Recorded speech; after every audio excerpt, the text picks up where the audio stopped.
Welcome back to the Book Nook podcast. Today we're taking a deep dive into The Creativity Code by Marcus du Sautoy. We'll be exploring the fascinating world of AI and creativity. Can machines truly be creative? Well, that's what we're here to find out. Yeah, it's a question that really gets to the heart of what creativity even is. Du Sautoy brings together all sorts of ideas from different fields, art, music, math, you name it. He even touches on philosophy to try and understand what makes something creative.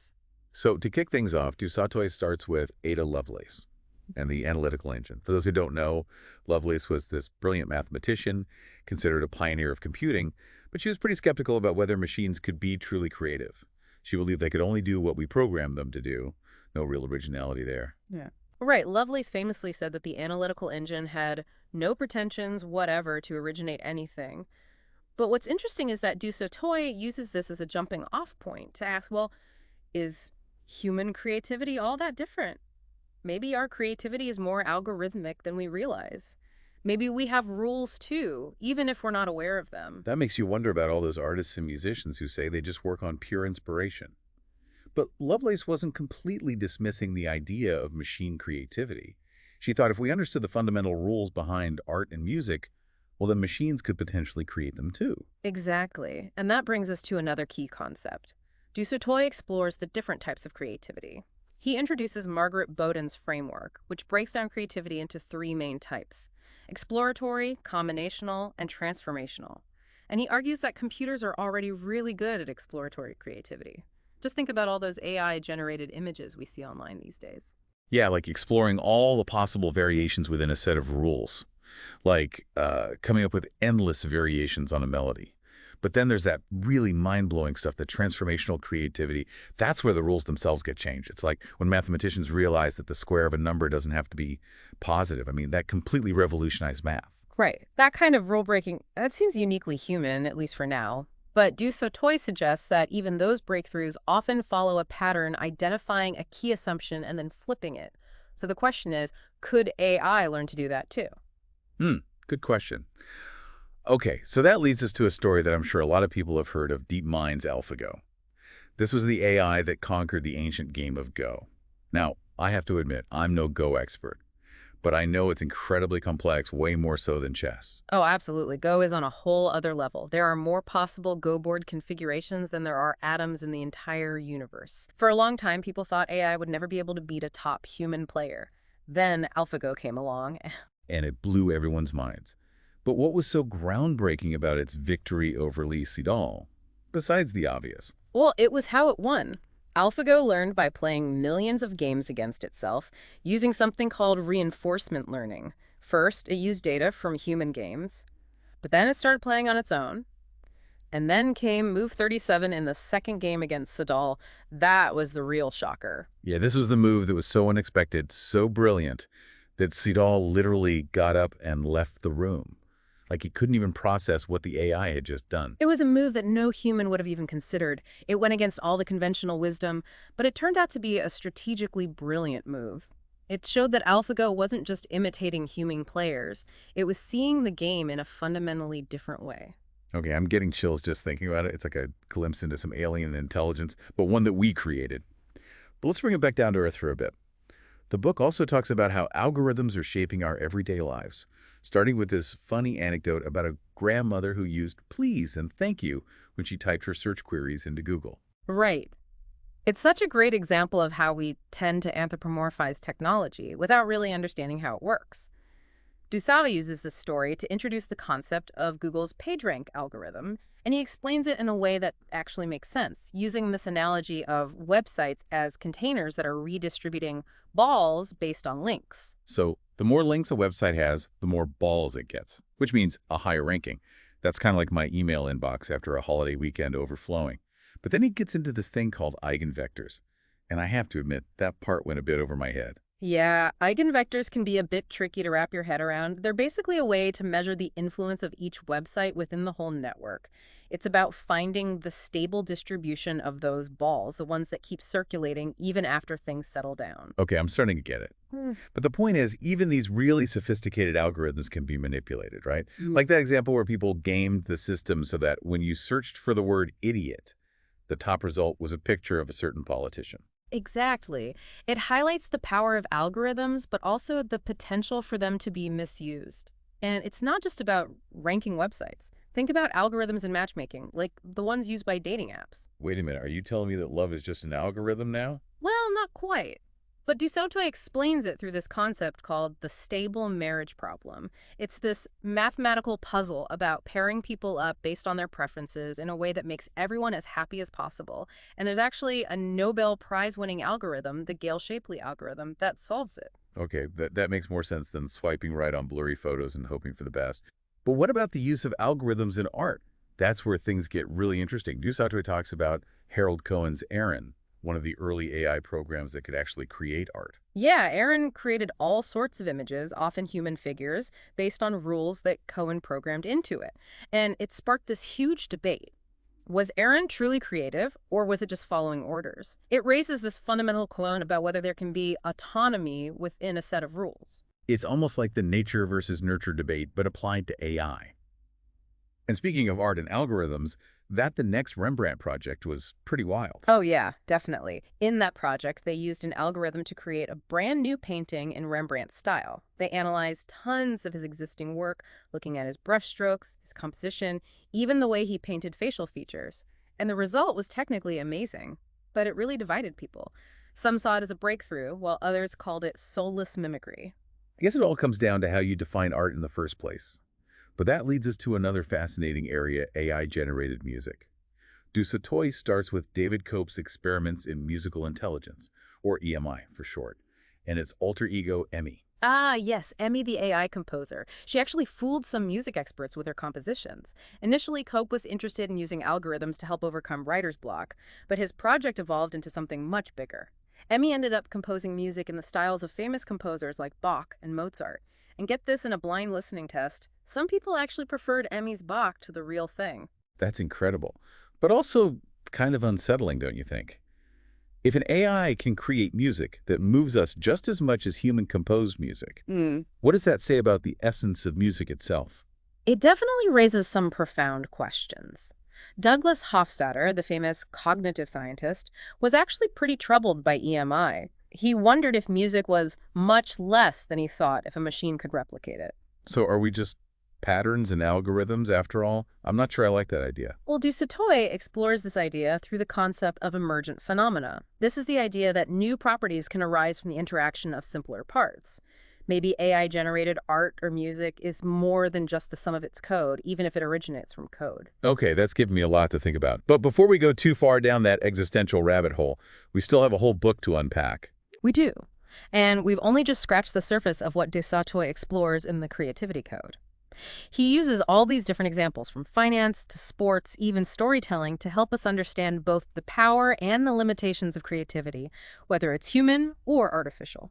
You know, it's fascinating how these algorithms are popping up in fields we don't usually think of as creative. Like, take finance, for example.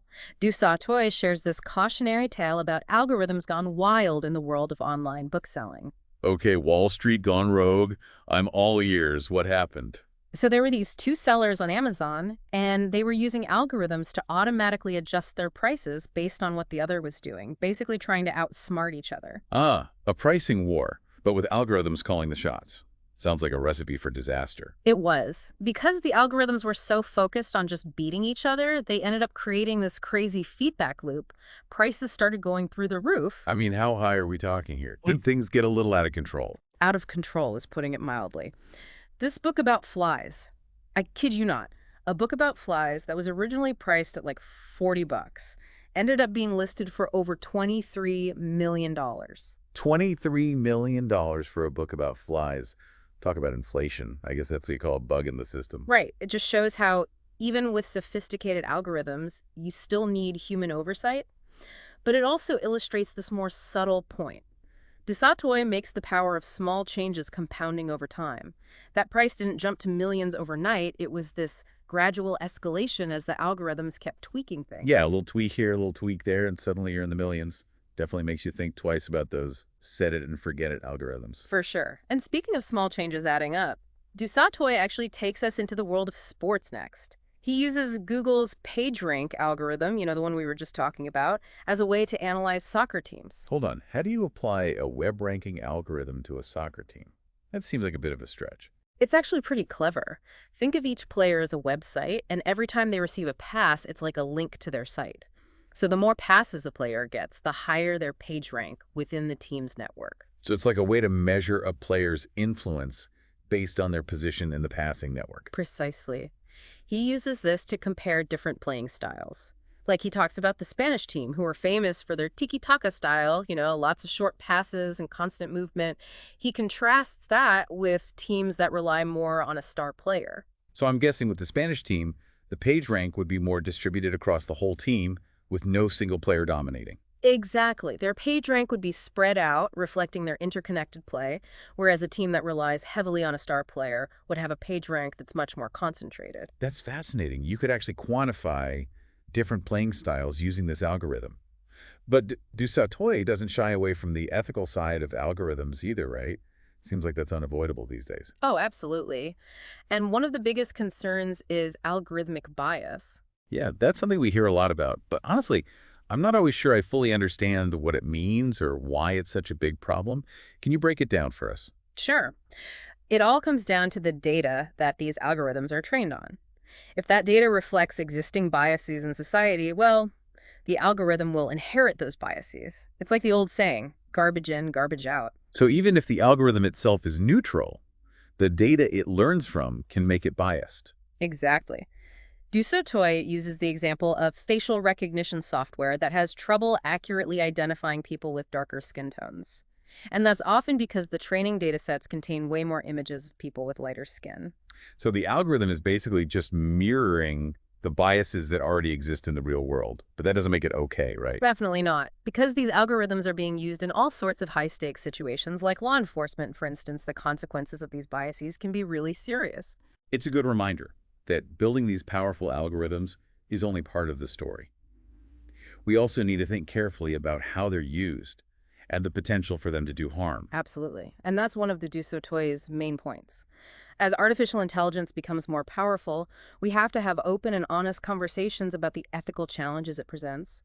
We need to make sure that AI benefits all of humanity, not just a select few. He also points out that sometimes it's hard to even understand how some of these algorithms are reaching their conclusions. It's like we know the input and the output, but the process in between is a total black box. He talks about decision trees in image recognition. So imagine the algorithm is asking millions of tiny questions about an image, like, are these pixels similar in depth, or is this area brighter than that one? And by answering this huge cascade of questions, it eventually arrives at an identification of the object. But with so many steps involved, it's almost impossible to trace back the logic and figure out why the algorithm decided what it did. Exactly. And that lack of transparency can be a real problem, especially when we need to hold these algorithms accountable for their decisions. I don't know about you, but it's a little unsettling to think that we're creating these super powerful systems that we don't even fully comprehend. It is, and Du Sautoy acknowledges that. He then goes on to discuss this fascinating idea about the limitations of human perception itself.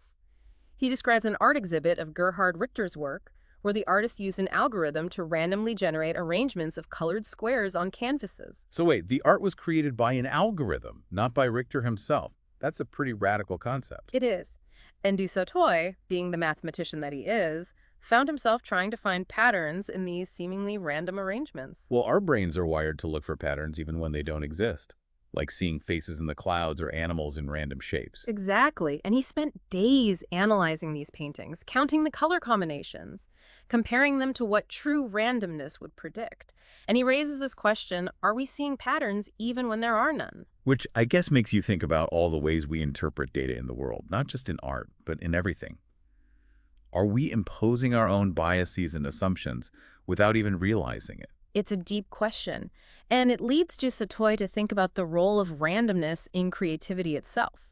How often chance encounters or unexpected events spark new ideas. He even built this thing called a chaotic pendulum, inspired by Jackson Pollock's drip painting technique. Wait, he actually built a chaotic pendulum to make art? That's amazing. Tell me more. He did. He basically rigged up this pendulum with paint and let it swing freely, dripping and splattering in unpredictable ways. He was essentially using randomness as a creative tool. Kind of like embracing the unexpected, but did it actually work? Did he create a masterpiece? Well, he admitted the results were kind of interesting, but they definitely lacked the structure and coherence of a true Pollock, which I think highlighted the fact that while randomness can be a starting point for creativity, it's not enough on its own. You need some sort of guiding principle, some intentionality behind the chaos. Like the difference between randomly flinging paint at a canvas and actually composing a painting. But this brings us back to that central question: can algorithms be truly creative? Exactly. And to dig into that, Du Sautoy takes us all the way back to the early days of computers and creativity. Back to those giant room-sized machines with punch cards. What were they creating back then? Well, believe it or not, one of the very first computer programs was designed to write love letters. Love letters. That's hilarious. Did they have the algorithms for romance figured out back then? Let's just say they were more funny than romantic. Du Sautoy shares an example from one of the earliest computers, the Ferranti Mark I. It's full of all this awkward phrasing and over-the-top declarations of love. Oh, I bet. It sounds like something out of a cheesy science fiction movie. It totally does, but it shows this early fascination with using machines to replicate human language and creativity, and love letters with their kind of formulaic structure seemed like a good place to start. It's a good reminder that this whole quest to understand and replicate creativity using machines has been going on for a long time. Absolutely, and it leads us to this really interesting group called ULIPO. It stands for Ouvroir de Littérature Potentielle, which means Workshop of Potential Literature. Okay, Oulipo, Workshop of Potential Literature. What exactly were they up to?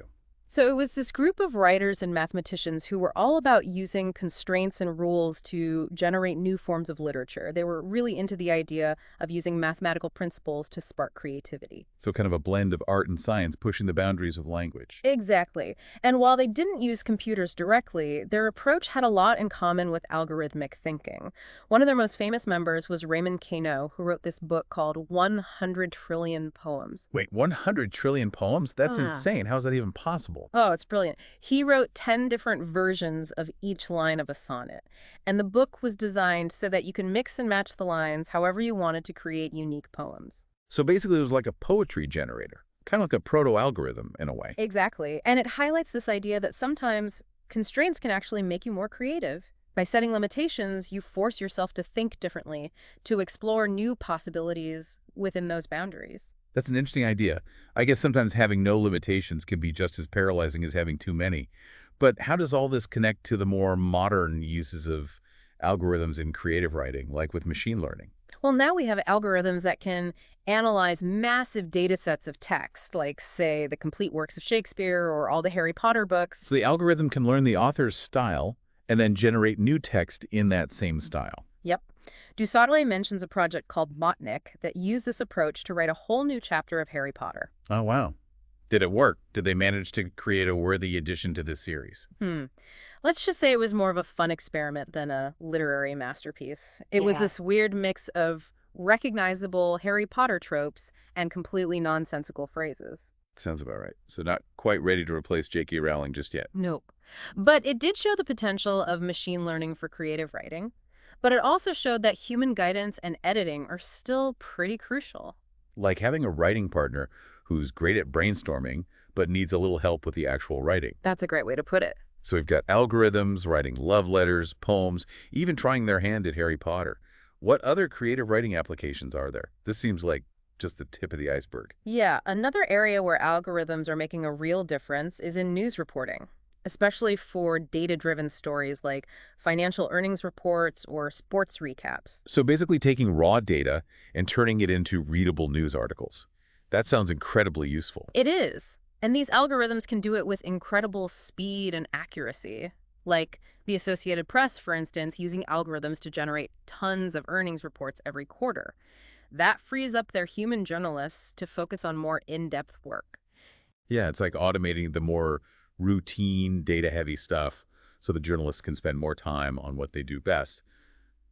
Investigative reporting, analysis, real storytelling. Exactly. And while some people might be worried about robots taking over journalism, it's important to remember that these algorithms are just tools. They can't replicate the human judgment and creativity that are essential for good journalism. Like a spell checker. Hmm. It can catch typos, but it can't write a compelling article. Right. But this brings up another aspect of algorithms that Du Sautoy gets into the use of data and machine learning to actually influence people's opinions and behavior. Okay, now we're getting into some pretty ethically murky territory. We are. He talks about the Cambridge Analytica scandal. That's where this data analytics firm was accused of using Facebook data to target voters with personalized political ads during elections. Oh yeah, that was a huge controversy.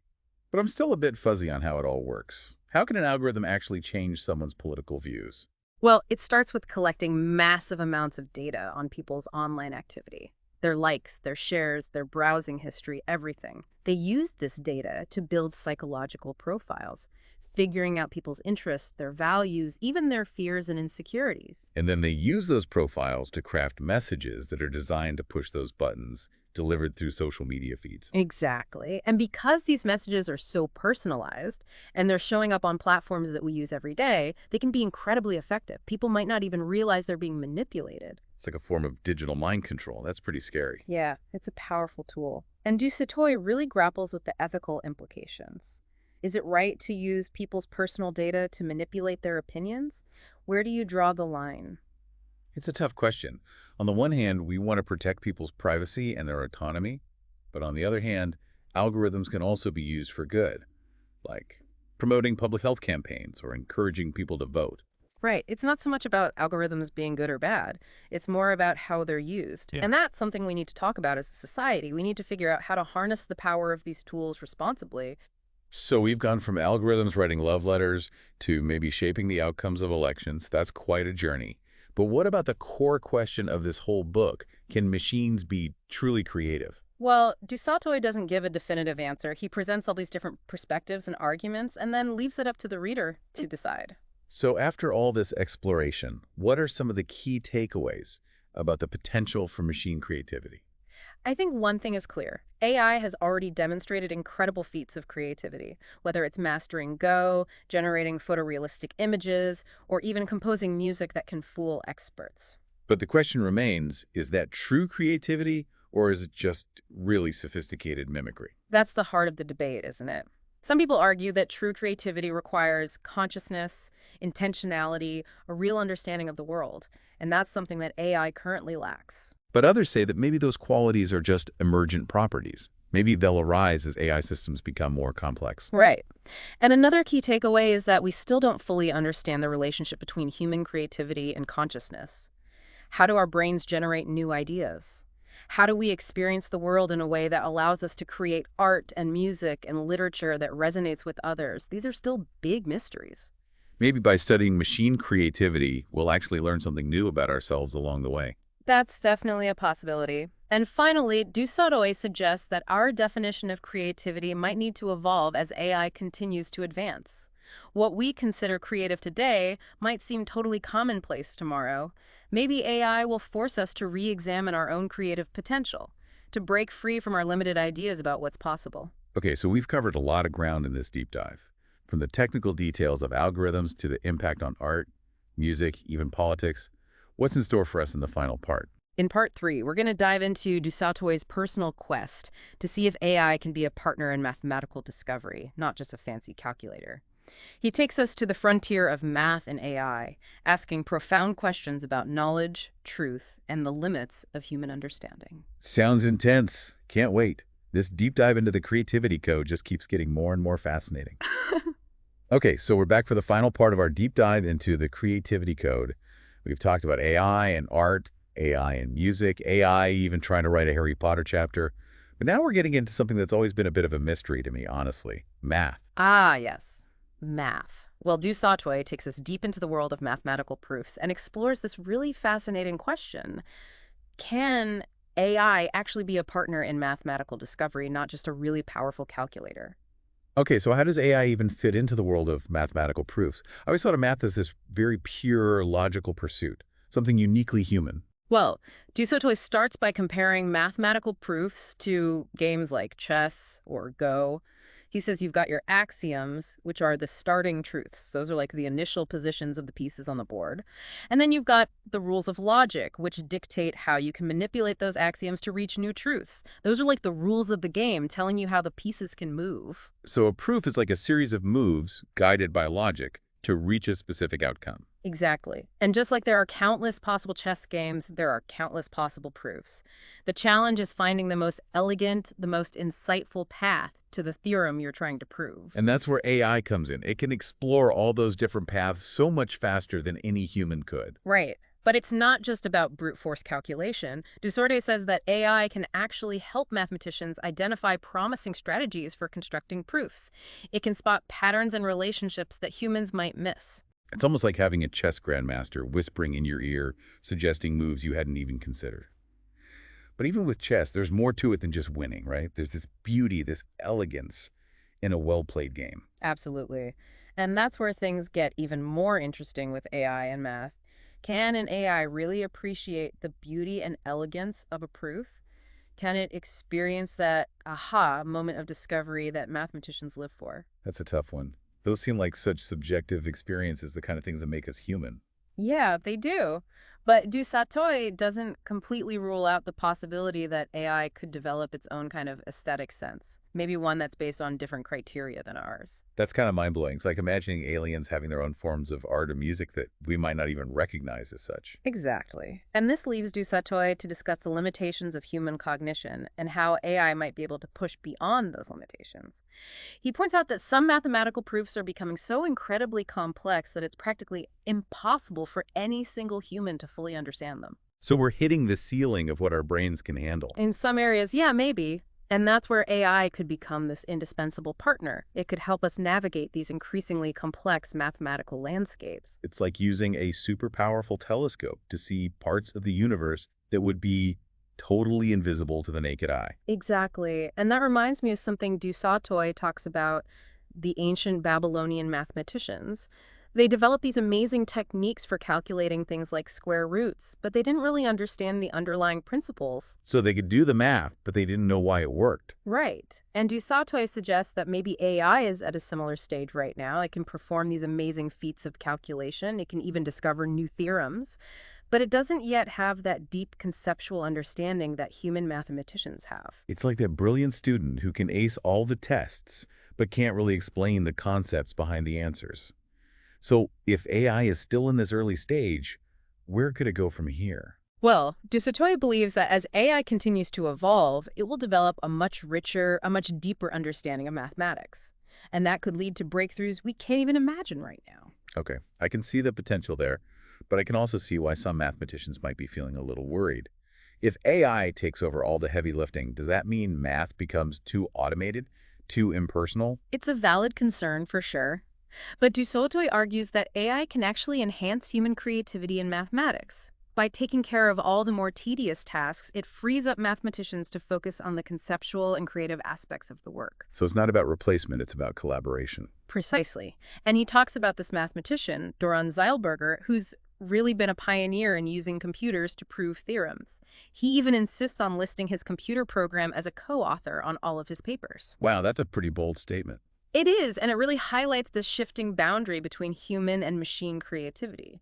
Zeilberger sees AI as a powerful new tool, not a threat, something that can help us explore new mathematical frontiers. It's all about embracing the possibilities while also recognizing the unique things that humans bring to the table.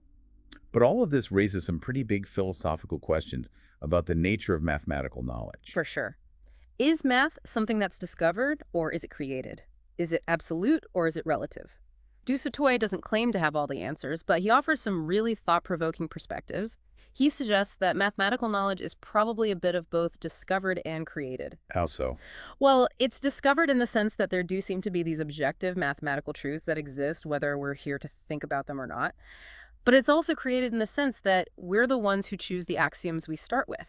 We choose the logical rules we follow. We choose the problems we focus on. So it's like we're exploring this vast mathematical landscape, but we're also the ones drawing the map as we go. Exactly. And that brings us to the idea of beauty and elegance in mathematics. Mathematicians often talk about proofs being beautiful or elegant. But what does that even mean? It's like they're talking about the artistry of a well-crafted proof. And du Sautoy suggests that this aesthetic appreciation that mathematicians have isn't just some arbitrary subjective thing. It actually reflects something deeper about the nature of math itself. He says that beauty and elegance in mathematics often point to a kind of simplicity, a generality, a really deep understanding. So beautiful proof isn't just pleasing to look at. It's actually telling us something really profound about the underlying concepts. Exactly. And that leads to a final mind-blowing thought that du Sautoy leaves us with. As AI develops its own sense of aesthetics, maybe it will actually help us discover new forms of mathematical beauty that we haven't even imagined yet. Wow, that's a really amazing thought. It's like AI opening up these whole new dimensions of mathematical understanding. It is, and that's what makes this book so fascinating. It's not just about AI's technical capabilities. It's about these really big existential questions it raises. What is creativity? What is knowledge? What does it even mean to be human in this age of increasingly intelligent machines? Well, we've covered a lot of ground in our deep dive into The Creativity Code by Marcus du Sautoy. From the technical details of algorithms to their impact on art, music, even politics, and of course math. Any final thoughts for our listeners before we sign off? I think the key takeaway here is that we're in the middle of a revolution. And while there are definitely challenges with AI, there's also this incredible potential. AI isn't a threat to human creativity. It's a powerful new tool that can help us expand our creative potential in ways we're just starting to understand. And on that hopeful note, we'll wrap up our deep dive into The Creativity Code. If you want to explore these ideas further, definitely check out the book. It's a fascinating read. Thanks for joining us.